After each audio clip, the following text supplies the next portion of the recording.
Korang tahu tak, kejayaan sebenarnya tak pernah datang secara tiba-tiba. Ia bermula dengan usaha kecil yang dibuat secara konsisten setiap hari. Macam kisah anak-anak Dr. Sheikh Muzaffar ni, mereka bukan sahaja rajin belajar dekat sekolah, tapi diorang juga aktif bersukan dan berani mencuba pelbagai aktiviti co-curriculum. Di sekolah kebangsaan, ada yang terpilih sebagai tokoh murid, ada yang berjaya sampai ke peringkat kebangsaan dan ada juga yang melangkah ke peringkat antarabangsa.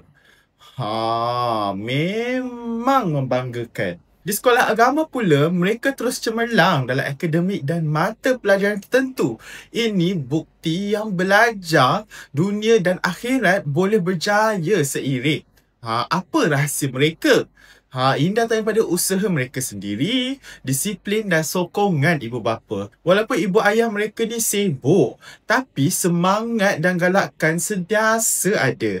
Jadi, korang semua jangan takut untuk mencuba, jangan malas berusaha dan jangan cepat berputus asa. Ingat tau, setiap usaha kecil hari ini boleh jadi satu kejayaan yang sangat besar suatu hari nanti. Siapa tahu, mungkin nama korang pula yang akan bersinar.